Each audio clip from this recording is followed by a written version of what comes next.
Yo, this movie rules. It It's a does. great movie.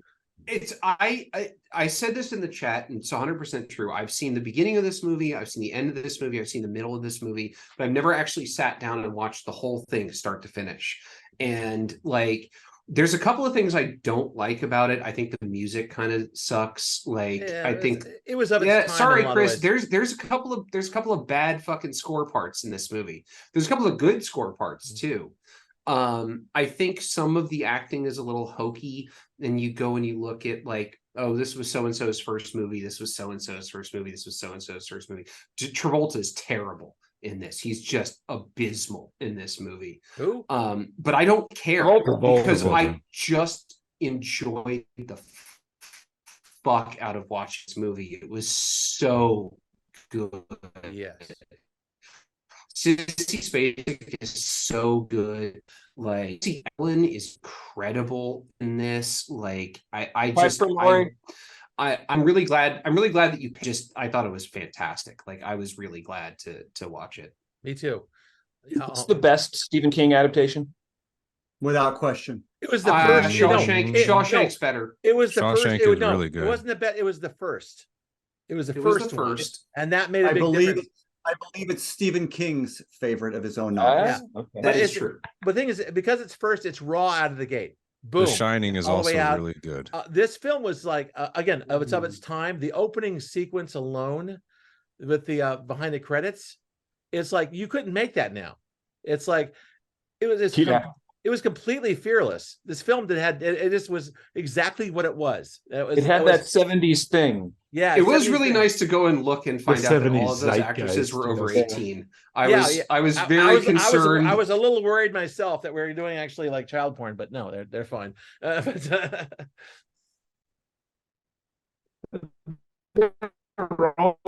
mid-20s. Yeah, 20-year-old high schoolers, it's okay to do a nude scene, but nevertheless, that would not happen now. And it doesn't, because I watched the remake right after it. It does Which remake? There's two. The 2013 one with Chloe Moretz and Julianne Moore. Yeah. Julianne Moore's pretty good in that. It's just a waste of time and money. It's not like it's a bad movie, but it doesn't need to exist. It's a why remake a movie this great? Because it's inevitably going to fall short. Well, it's funny because I've seen both of the other versions of it. I've seen the other one made money, John. I've seen the NBC version, and Thank you for answering my rhetorical question. And I've seen the remake, and like I'd seen this movie in its entirety in pieces before, but yeah, it's definitely neither of them can really hold a candle to this. Like De Palma is such a good fucking filmmaker. Like that's the thing that you have to think about the whole time that you're watching this is. Yeah, I mean, he was fearless for a long time. Like, also, you go look at like Mission Impossible. He puts himself into filmmaking a lot. It's like split diopter, split screen. It's like he reminds you a lot that he's working this film. Well, I have a mutual friend with Brian De Palma, my friend Eli Bleish, who was at NYU Film School at the same time as Martin Scorsese, Brian De Palma, and Eli. And Eli's unknown, but they were all there taking classes from the guy with an Armenian last name, Akhmadjian, I think. Anyway, so they all came out of the same milieu. All right. Well, I thought about this. De Palma just goes for it. He does. I thought about this film in terms of how it obeyed the rules of horror films, and I think this is one of the first films that was of a reasonable budget, that as a studio produced, that was actually absolutely nihilistic. That Carrie is this nice girl. She's got problems. She's shy. She gets picked on a lot, and she's got the thing is then because of the crisis she has, she's surrounded by like bullies and people trying to help her out. And there's this whole middle of the film is all about these two different forces coalescing around her: the people trying to help her, and the people trying to like still bully her, right? But the people who are trying to help her are two people. Yeah, there are two people, but three if you count Tommy, and I think Tommy is actually okay. Tommy's a little ambiguous Yeah. at points. But yeah, However- I just feel like there's the reaction when the blood falls on her, and he looks over and he just has this look of like anger and disgust on his face. But at like, her or what happened? That's no, the at what question. happened. No, at what What happened. I really, It's Yeah. he and his girlfriend are actually not in on it, and it's, No, you and know, they don't hammer that home, but in the remake, that's one thing the remake did like purposefully was really let the audience know that they are not in on it. That they like Carrie. It was clear in this one too that these guys were just trying to help.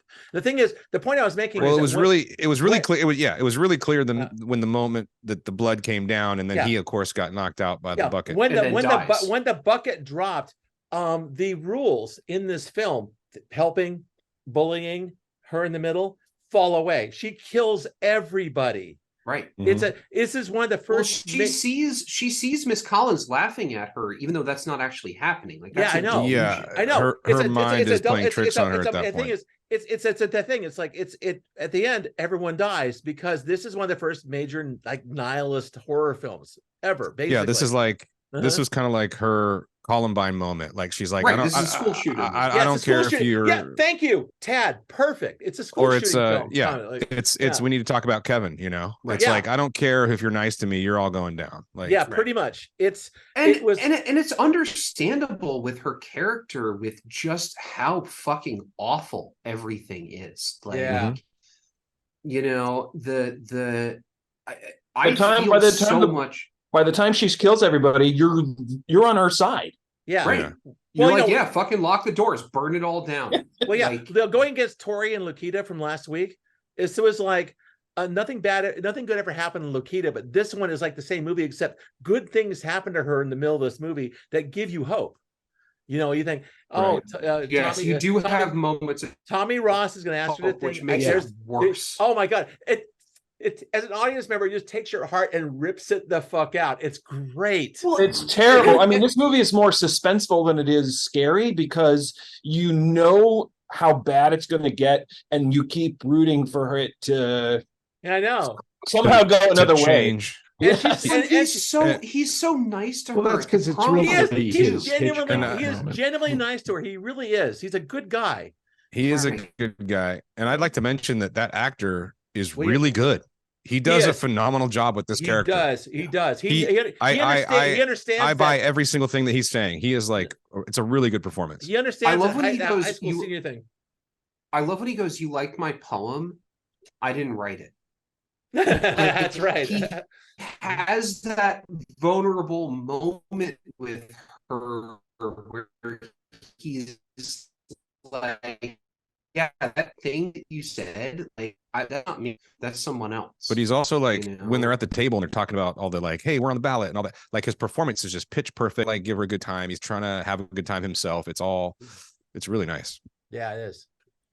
That's a good job. Yeah, it's like the movie's a bummer in a certain way, because it's just like, fuck, you were this close. It's a bummer in many ways. Oh, that's the great thing. The emotional manipulation is just like, it's almost like fucking tasty. It's so good in terms of how he messes you up at the end. It's so good.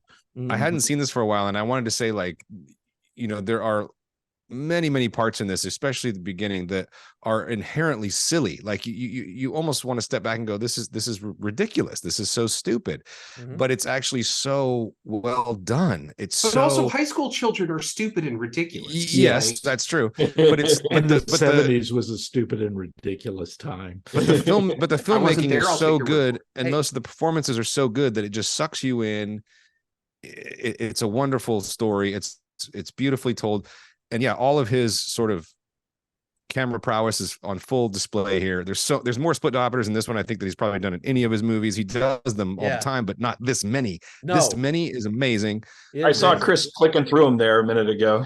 And you know what? Also, it's a Bryan Singer level of split diopter. I think there are more in Phantom of the Paradise. Or maybe Scarface, actually. Not Scarface, but the Untouchables.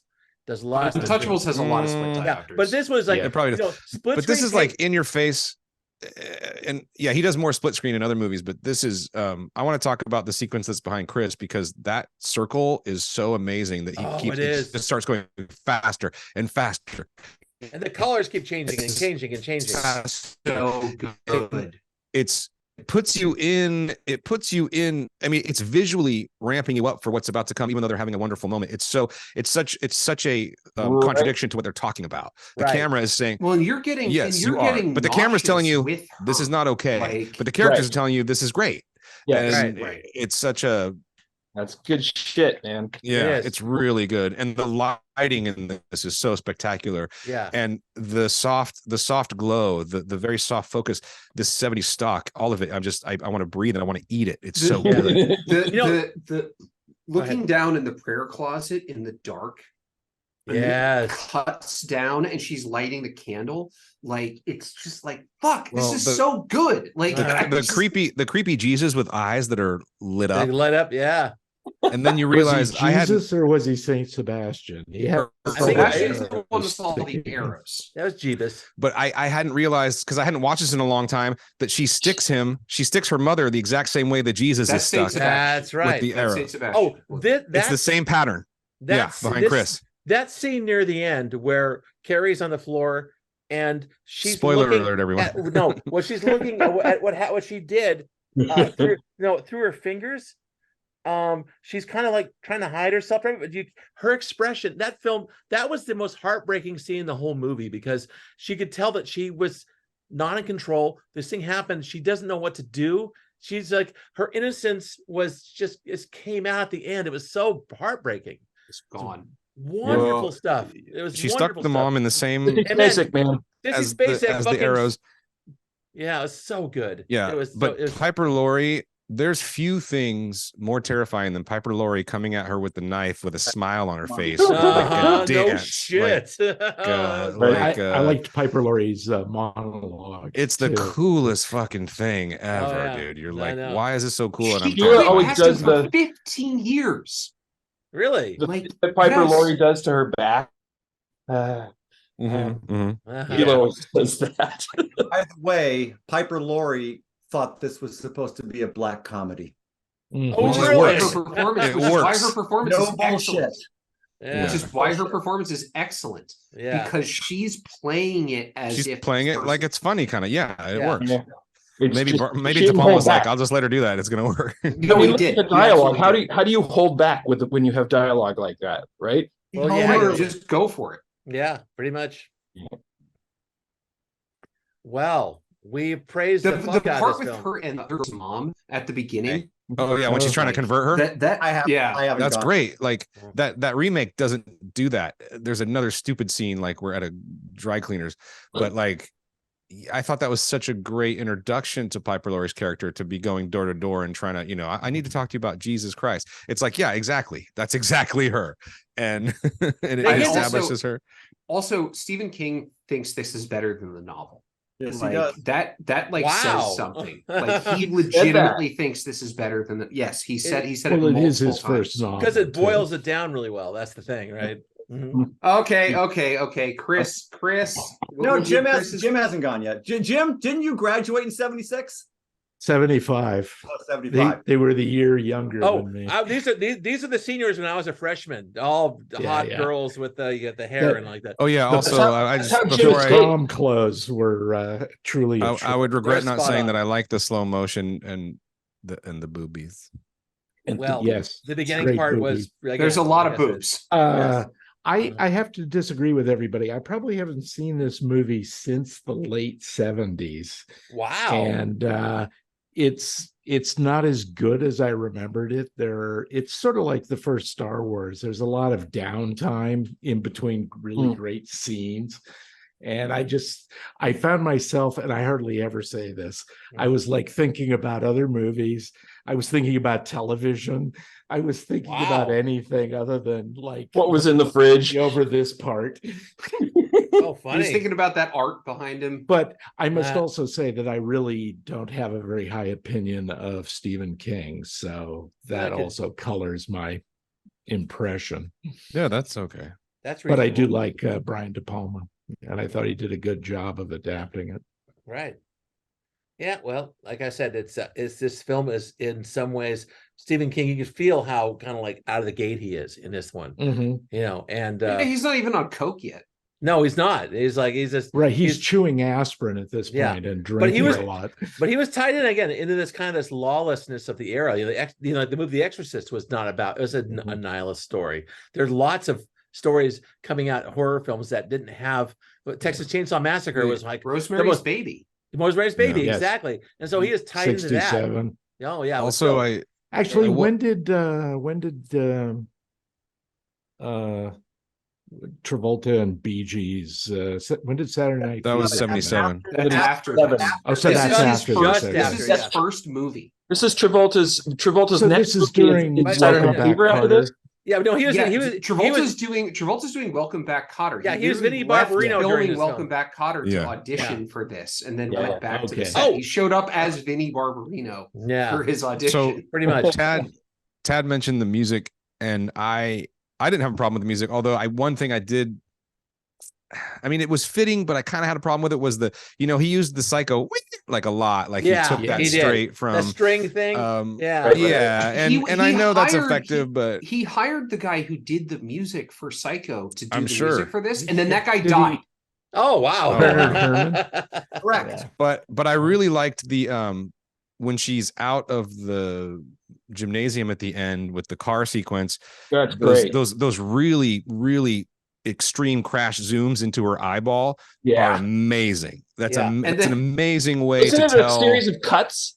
Yeah, it was a series of cuts. There's a series of cuts. that spins bang, off. bang, bang, bang. Yeah, It's like It's it's like rant, and it And goes it's the only right up time to he her does eye. it, but it's like now her powers are in full force, and she can Yes, just down and make like- this It's on car there, flip there. over. Envelope. And again, Just goes to you know, show superhero the at that power of point. reading.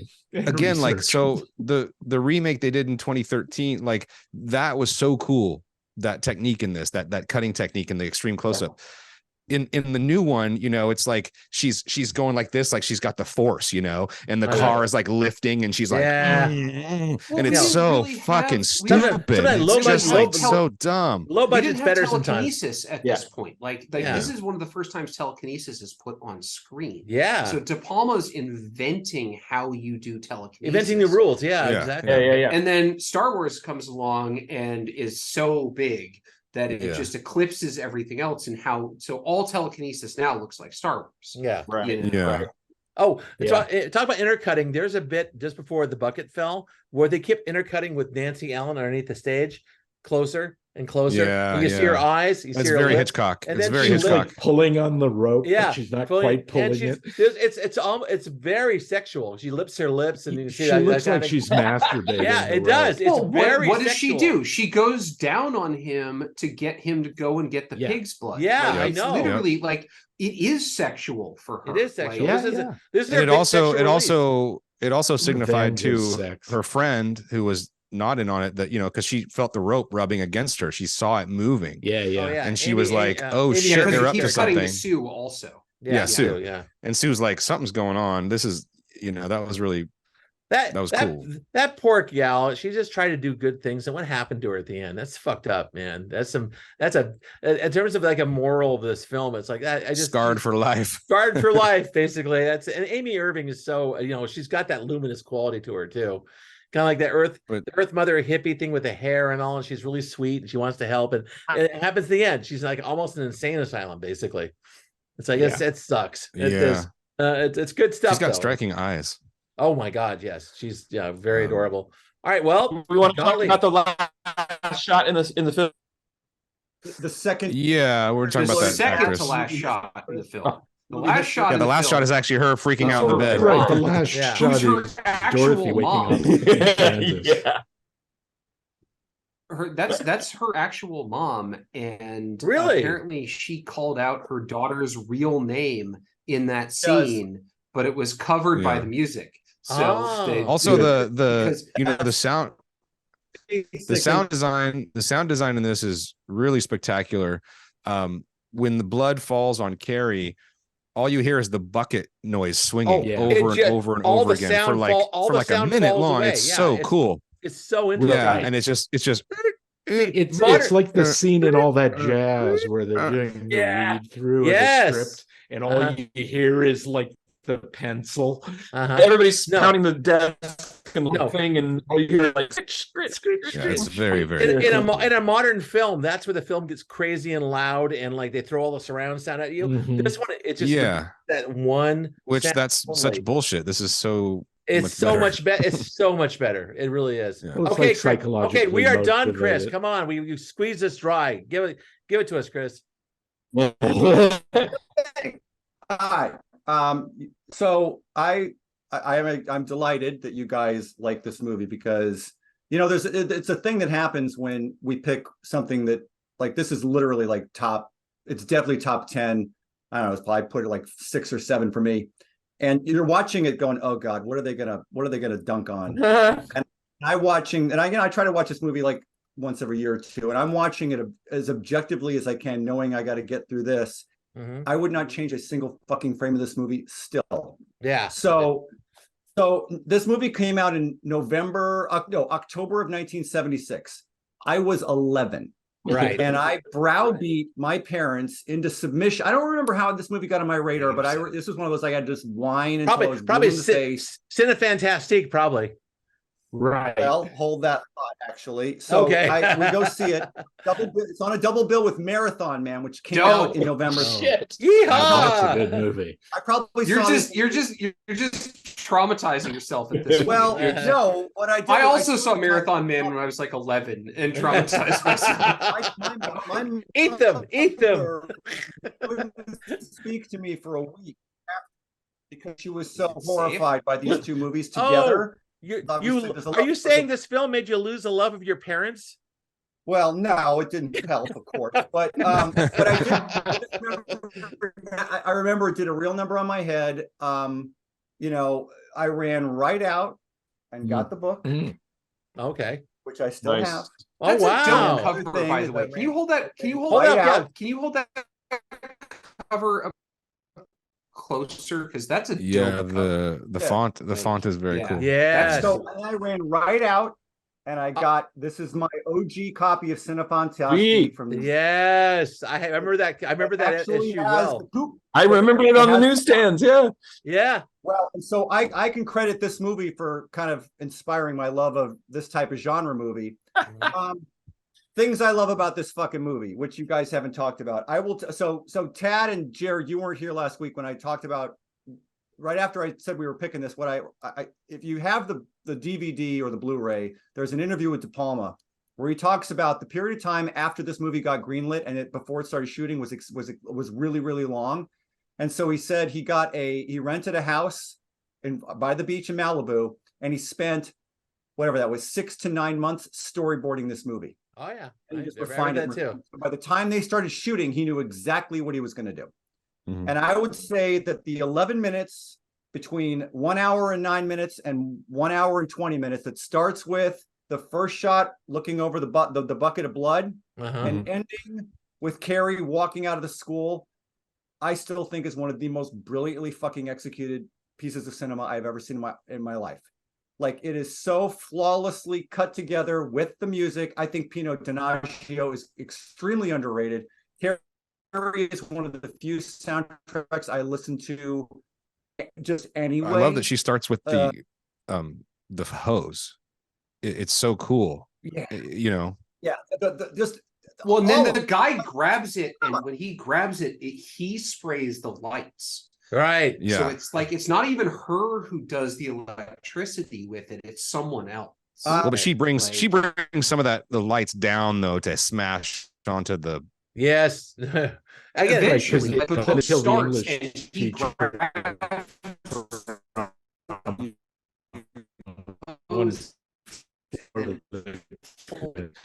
even in that moment, De Palma takes a little bit of actualization away from Carrie and puts it on someone else. It's like maybe she didn't even want it to be as bad as it got. Well, the twins as soon as it started, the twins get trampled. She just went with it. Right. She just throws the twins down and then they get trampled. Oh yeah. Yeah. And then she crashes the bleachers. Fuck you, William Catt Yeah. and Tommy Ross, for making me think that there were going to be jocks in high school that were complete shitheads. Because he's a genuine character in this. This is a movie for people who got bullied in high school. Spacek and Lori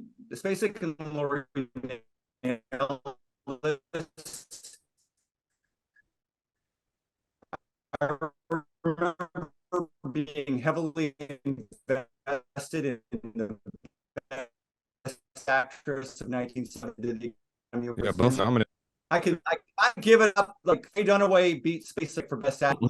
I think that We have to retroactively go back to a network review. there was something that happened. So I for a really long time, but there was something that happened about 10 or 12 years ago when I remember putting it on. I hadn't seen it in a while. I almost like sort of taking it for granted. And about halfway through, I started having the same reaction you guys all had.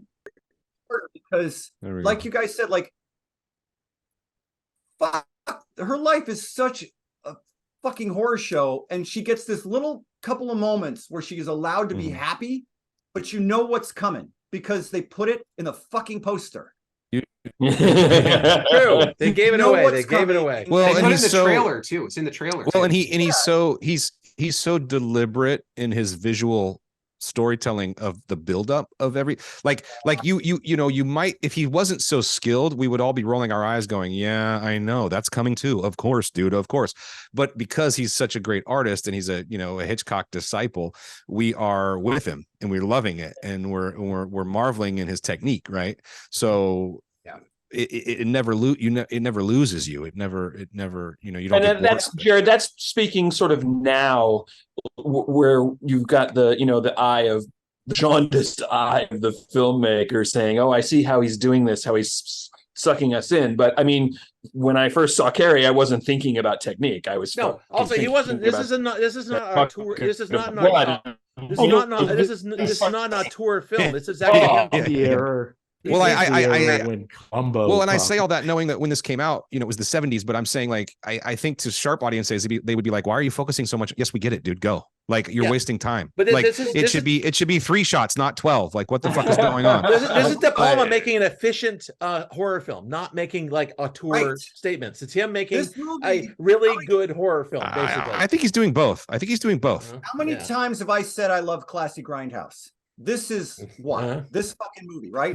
Hey, but it's got 2 Academy Award nominations on it, though. I don't think anybody expected that. No one expected that. And when you think about all the tropes, keep talking. I'll be right back. There's some goofy shit. The stuff and the field where she's making him do push-ups, all this stuff. Well, I mean, the fact that it's like trying on outfits, they speed the camera up, like that's a teen comedy from the 70s. Oh yeah, what was that part with the tuxedos where they sped the film up? What the fuck was that? That was very weird. What I think is happening is this movie is coming through the door of a teen comedy, like a 70s. But I rewound that because I was like, is that the feed? Like, was that a mistake? That's just what it is. And that was very odd though, because he only does it once and he only does it for like a couple seconds. I think that shit is there to keep you off guard because at the point that the movie came out, they didn't make movies like that. I think Chris is right that it's very much like we've had this scene of them. You kind of sort of like these guys, but we need you to be just a little bit on edge. So we're gonna do something weird. But it's like we're weird. It's so ananachronistic of the entire movie. It's very weird. I do think it's deliberate. Well, of course it is. You wouldn't do that otherwise. The split screen is also weird and anachronistic too. Like it's